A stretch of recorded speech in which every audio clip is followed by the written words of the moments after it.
Hi, this is Matt Nelson, president of CGC Comics, and you may have heard about some exciting news. One of the best pulp collections in the world, if not the best, is coming to auction at Heritage at the end of this year and throughout next year. I have with me Dr. Richard Meli and his wife Dione, and they're behind this collection, and so I want to bring them in and have a conversation about how this came about. So welcome to CGC. Well, thank you so much. Thank you. So Rich, I met you a few years ago when I started collecting pulps, and I was buying them through your business, Heartwood Books and Art, based in Fort Lauderdale. So tell me how all this got started. Well, to get from the beginning, when I was young, I was a voracious reader.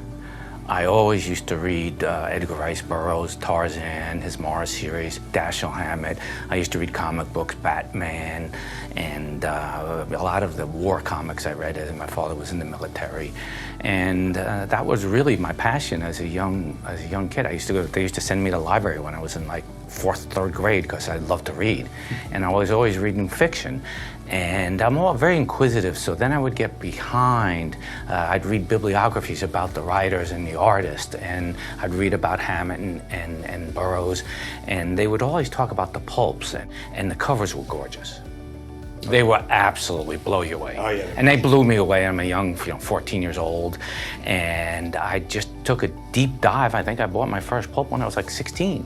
So then, my father was a microbiologist and a chemist, and he wanted to be a doctor. My mother was a nurse, and I always wanted to be it was a family thing to be a physician. So I went to medical school with my brother, and we became physicians, and that enabled me to have a little bit more, disposable income to buy things, and so I was buying and buying. And then I was lucky enough to meet the love of my life in 32 years of marriage, Dione. Nice. So sweet. Nice. Yes, Yeah. we met at a fashion show. I was modeling, and he was in the audience with a bunch of doctors. Yes, and so we started dating. His apartment. So you want to tell him about the story? Your apartment. There's two bedroom. Well, and you're a bachelor. I'm a bachelor. I had a 2-bedroom. But, growing up as an Italian, my brother used to make fun of me. They called them cartoons. Why? And I know they're pulps. So they made fun of me that I had comic books and pulps. So I was kind of a little bit embarrassed. And, people didn't understand them back then. So I had a 2nd bedroom because I had so many. It started. That should have been my warning. But I locked the door because I didn't want people walking locked. in. I was embarrassed. It was always locked. I'm like, what's behind that door? Oh, nothing. I have storage. Nothing. So finally, one day, I just like, stronger than I look, right? I popped the lock and I went in, and he was like, my goodness. But he said, I've been collecting since I'm a teenager, and I was fascinated by it actually because I like fashion. It's been my thing. I went to school at the Art Institute and then got a business degree, but fashion. So the covers were amazing, So the Spices, that's what he started with, I think, with the collecting. Yes. Yeah. So. That's how it started. So basically, you stuck with him even though you found out the contents of the room. Yes, because at first I thought, what in the world could be behind that door? That's what I think a lot of girlfriends of collectors wonder. Yeah. In the beginning. Yeah. Exactly. So I was pleasantly surprised. Nice. Yes. And then Heartwood Books I was and Art. shocked, she was so accepting of it. Yeah. So I was. But I appreciated the art, the beautiful covers and the art. And then he was fascinated that I appreciated this, So it was cool. You spent decades building and upgrading this collection to become one of the best in the world. How did you decide what to pursue? What attributes did you look for in the pulps, and what defects were you trying to avoid? Well, I was firstly interested in mystery and the Spices, and also Edgar Rice Burroughs. But my main start was in the Spices. And what I would do, the important part to me was the covers. I was just so fascinated because I knew I could read the books. I mean, they were all reprinted. And so I didn't read them per se. I just saw them as beautiful objects of art. And to me, the front cover, it had to be glossy, and it had to have, because they have overhangs, the overhangs always fascinated me because there would always be chips out of them. But every now and then, You'd find the one. It would take years. I will tell you, I've had 15 copies of different spices to upgrade every time. Yes. And it would take years because the overhangs are so hard. Yeah, and so that kind of sets you on this path over these years to locate the best existing copies you could find of your favorite titles. Right, and I was, kind of early in that. I mean, one of my, I would have to call him a mentor, and I bought a lot of his collection, was Frank Robinson. And he said, I don't buy waste paper, I want to buy perfect stuff. Mm-hmm. And I did it with the spices, with the dime mysteries, with the oil. And I'd like to buy complete runs so I could upgrade, so it'd be easier to upgrade. And, oh, yeah. And you had mentioned when he started collecting the ones that you were attracted to, in the titles, the spicy. The spicy, that's my favorite, the spicy. So he would have me with my, I guess he said I had a keen eye for that. She does, for beauty, right? So do I. Yeah. Just kidding. For, the colors and check the spine, and the pages always had, he wanted them white. So we would grade them, look at it together, which was, pretty cool. So yeah, and he was using you as a sounding board for condition sometimes as well, or just whatever you liked in the pulps as well. So that the both of you were kind of working in tandem sometimes with when you were buying and upgrading. You'd be like, which one looks better? Yes. Which one? Yeah. And so that's really cool. So you mentioned Frank Robinson. Some of the best pulps in your collection came from Frank, who was a very foundational figure in the pulp community. In fact, CGC has created a pedigree for some of those copies in your collection. Tell me about Frank's involvement in pulps and how he amassed his collection. Well, Frank, I was kind of a mirror image, but he was the real pioneer. He was a guy, I started, in the 60s and 70s, and he started in the he was born in the 20s. Loved science fiction, and he was the connoisseur. Everything had to be perfect. And he always bought the best.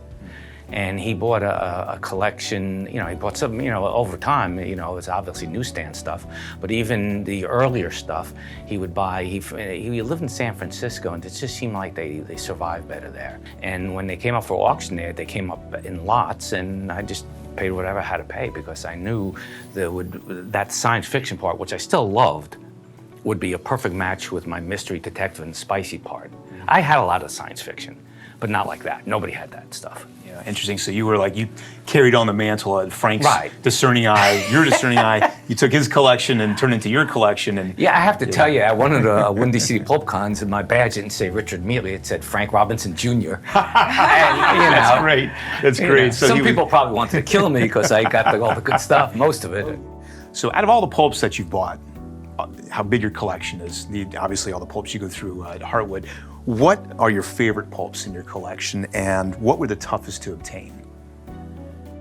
Wow, that's a tough question. I love them all, and you'd love to have passion over a lot of them, and you really take a deep dive. Sometimes it changes, but the toughest to obtain, I think the spices in high grade are the toughest. High grade is tough in pulps because you have Silver Age, there's more high grade Silver Age than there is Golden Age, and we're talking 10 years before that. Yeah. So, and all stories in nice shape, have a lot of all stories with Tarzan in them. God, and that goes back over 100 years. And those are really hard to find in nice shape. Yeah. Really hard to find. And just probably really hard to find in general. In general, oh yeah. Yeah. So a lot's changed in the pulp market over the last couple of years, obviously. CGC's been certifying pulps since early 2024, and it feels like we're in a transitional phase of pulp collecting. Having been a pulp dealer for decades, how do you think things have changed with the entry of certification into the market? Well, I'm excited about it for this reason. In the olden days, especially in the olden days when you'd see catalogs, the grading was all over the place. And I think it's brought stability to the market, and especially for newer people. Because us as graders, people didn't even consider condition that much. And so it wasn't a big deal. Maybe they'd say super nice. That's not, what does that mean? Right. Or great for an old book. It's brought a lot of stability to it. The grading really has taken our collection from, just collecting to a business. Yeah. Don't you think? Because now people want the high grade stuff. Exactly. It was just a hobby for him, and just a treasure hunt. And challenge, and because it's hard to find and get the best, and but now your hobby, your love, has now turned into a business. And as you know, with the internet, the information travels fast, and now there's stability and certainty and safety in knowing that this is the condition. How hard was it to make the decision to sell the collection? Well, it just seemed like it was hard. I've been thinking about it for years. When I retired, I knew I was going to retire soon. I knew I wanted to travel. I knew I wanted to downsize. And it's hard for me now even to get a better book. It just seemed like I've accomplished what I wanted to accomplish.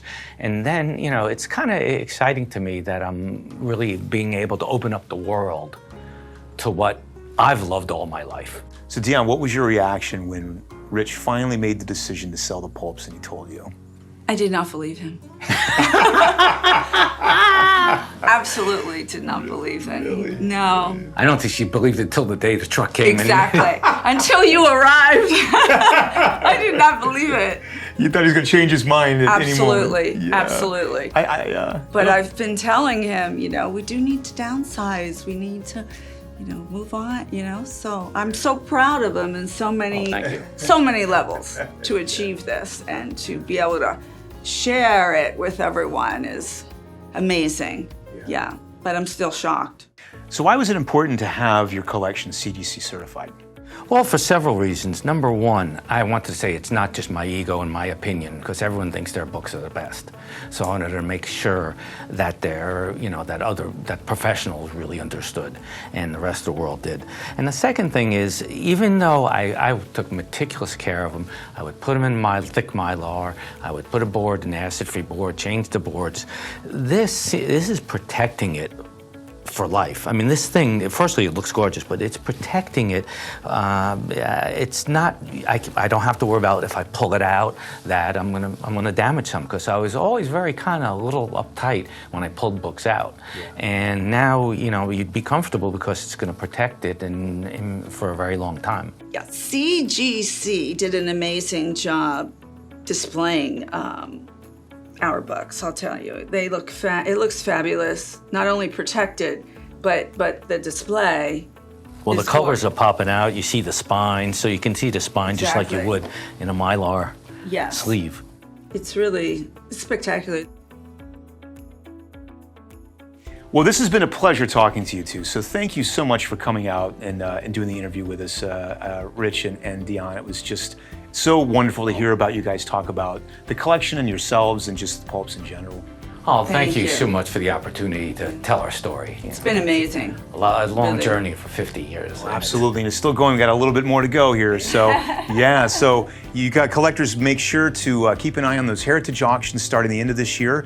The Dr. Richard Meli collection is going to be auctioned off through next year as well.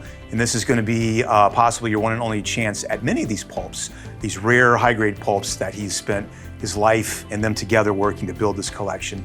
So good luck and happy hunting.